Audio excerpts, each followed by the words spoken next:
ओम नमः शिवाय। दोस्तों सावन पूर्णिमा का पर्व इस वर्ष 19 अगस्त सोमवार को मनाया जा रहा है। बहुत ही ख़ास दिन है ये। मैंने कहा ना कि सावन के महीने के अंदर आप थोड़े से उपाय करके भोले बाबा को प्रसन्न कर सकते हैं। अब सावन के महीने में आपने बहुत सारे उपाय किए ही होंगे।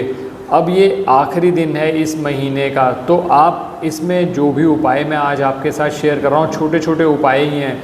आप इस दिन का पूरा लाभ उठाएं, इस अवसर को चूकें ना बिल्कुल भी, क्योंकि सावन पूर्णिमा का दिन इसलिए भी खास मन रहा है क्योंकि सावन पूर्णिमा के दिन एक तो सोमवार पड़ रहा है, दूसरा रक्षाबंधन का पर्व है, तीसरा शोभन योग का निर्माण हो रहा है। शोभन योग के निर्माण में ये कहा जाता है इस समय पर आप अपने आराध्य भगवान की अगर पूजा करते हैं, लक्ष्मी नारायण का ध्यान करते हुए, तो धन संबंधित जो समस्याएं हैं वो दूर होती हैं। और श्रावण नक्षत्र का महासंयोग भी इस दिन बन रहा है, तो ये दिन बहुत ख़ास है। तो आज के वीडियो में दो छोटी छोटी चीज़ें आपको बता रहा हूँ, किस तरह से करना है, किस मंत्र के साथ करना है, बहुत डिटेल में बात करूँगा आपसे। अंत तक हमारे साथ बने रहें।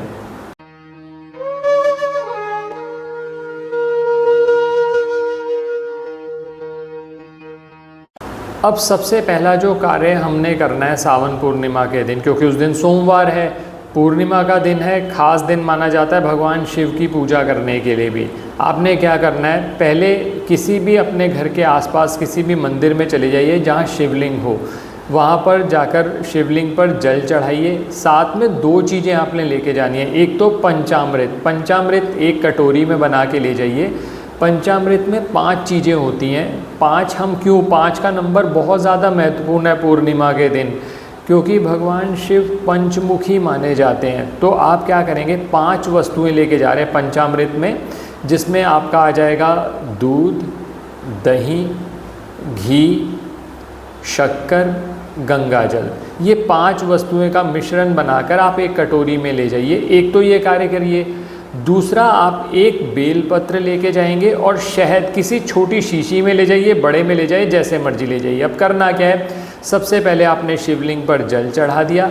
जल चढ़ाने के बाद शिवलिंग पर पंचामृत से स्नान कराइए। ये जो पंचामृत आप बना कर ले गए हैं, पंचामृत से स्नान कराने के बाद फिर जल से स्नान कराइए शिवलिंग पर। और उसके बाद जो बेलपत्र, एक बेलपत्र की पत्ती ले जानी है जिसके अंदर 3 पत्तियाँ होती हैं। एक बेलपत्र में 3 पत्तियाँ होती हैं।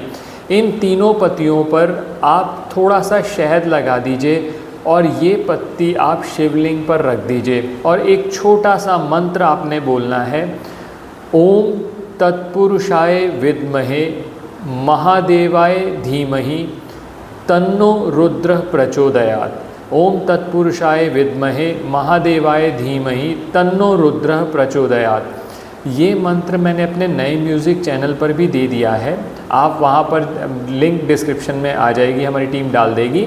आप ये मंत्र वहाँ पर भी सुन सकते हैं। मंत्र डिस्क्रिप्शन में लिखवा भी देंगे ताकि आपको किसी भी तरह की कोई कष्ट ना हो।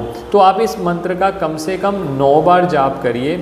और ये जो आपने चढ़ाया था, इसके साथ जो भी मनोकामना आपके मन में है, जो आप बहुत समय से परेशान हैं किसी चीज़ के लिए, वो बाबा को निवेदित करें, आपका काम जरूर बनेगा। एक कार्य तो आपने ये कर लिया। दूसरा कार्य, मैं ज़्यादा उपाय नहीं बताऊंगा क्योंकि रक्षाबंधन भी है उस दिन, तो एक आधा उपाय हम रक्षाबंधन के लिए भी स्पेसिफिक करेंगे, जिसके लिए मैं अलग से वीडियो लेके आऊँगा। अब फ़िलहाल आपने ये एक उपाय सुबह के समय कर लिया। दूसरा उपाय जो मैं आपको बता रहा हूँ वो सूर्यास्त के बाद करना है।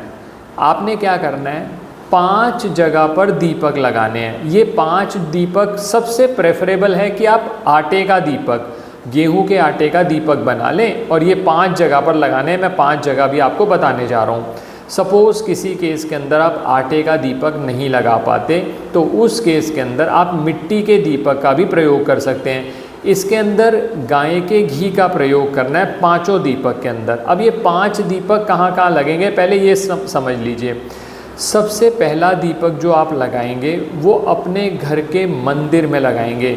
वही जो मंत्र मैंने आपको, रुद्र गायत्री मंत्र जो मैंने पहले बताया इस वीडियो में, उसी मंत्र का 9 बार जाप कर लेंगे। ओम तत्पुरुषाय विद्महे महादेवाय धीमहि तन्नो रुद्र प्रचोदयात्। इस मंत्र का जाप कर लेंगे, मंदिर में जलाया।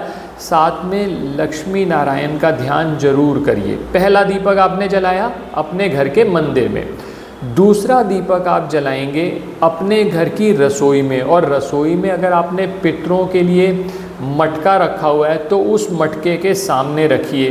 पितरों का भी ध्यान आपने करा, साथ के साथ पितरों की मुक्ति भी संभव होती है। पितरों का ध्यान करने से उनका आशीर्वाद भी मिलता है। तो दूसरा दीपक आपने रसोई में जला दिया।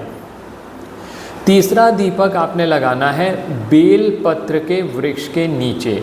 अब बहुत सारे लोग ये कहते हैं कि सर हमारे घर के आसपास बेल पत्र का वृक्ष नहीं है, तो इसमें आपके पास दो ऑप्शंस हैं। बेल पत्र का वृक्ष हो तो उसके नीचे लगा दीजिए, नहीं तो दूसरी ऑप्शन आपके पास है, अगर आपके घर के आसपास पीपल का वृक्ष है तो वो भी आप लगा सकते हैं, दूसरी ऑप्शन हो गई। या तीसरा है आंवले का वृक्ष, आप उसके नीचे भी लगा सकते हैं। ये तीनों में से जो मिल जाएं। अब इसके अलावा भी अगर ये तीनों भी ना मिले तो अगर बरगद का, जिसको बैनियन ट्री कहते हैं, आप उसके नीचे भी लगा सकते हैं। देखिए मैंने 4 ऑप्शन दे दी, 4 में से जो भी एक जगह पर आपके लिए सुविधा है, सबसे बेस्ट मैंने आपको बता दिया बेल पत्र का वृक्ष। वो क्या, उसका लॉजिक क्या है, बेल पत्र में माँ दुर्गा निवास करती हैं, तो माँ दुर्गा की जितनी भी शक्तियाँ हैं वो बेल पत्र में निवास करती हैं, और हर व्यक्ति धन के लिए आज की डेट में पागल है। तो ऐसी स्थिति में माँ लक्ष्मी का ध्यान करते हुए बेलपत्र पे चढ़ाएंगे तो, और बेलपत्र के वृक्ष के नीचे ये दीपक जलाएंगे तो और लाभ रहेगा। बाकी नहीं मिलते तो आप बाकी वृक्ष के नीचे भी जला सकते हैं। तो ये आपने तीसरा दीपक जलाया। चौथा दीपक आप जलाएंगे अपने घर के मुख्य द्वार के बाहर। ये 4 दीपक हो गए।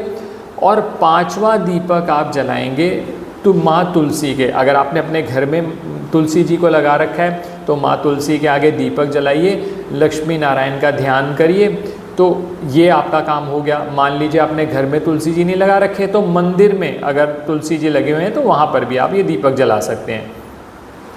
अब जो आटे के दीपक आपने बनाए थे, अगर तो आपने आटे के बनाए हैं तो जब वो शांत हो जाएंगे तो उनमें से बाती निकाल के उनका रोल बनाकर आप अगले दिन किसी गाय को भी खिला सकते हैं। हमने कोई भी चीज़ वेस्ट नहीं करी और ये प्रसाद की तरह होता है, और आप देखिएगा गाय भी बहुत अच्छे से खाती है। तो और अगर मिट्टी के दीपक जलाएं तो फिर बात ही अलग हो गई। तो ये आपने कार्य कर दिया। ये 2 छोटे छोटे उपाय मैंने आपको बताए, आप ये 2 छोटे छोटे उपाय करिए, भगवान शिव का वरदान आपको ज़रूर मिलेगा। बहुत ख़ास दिन है, रक्षाबंधन पे भद्रा का साया है, बहुत सारे लोग उल्टी सीधी चीज़ें डालते हैं।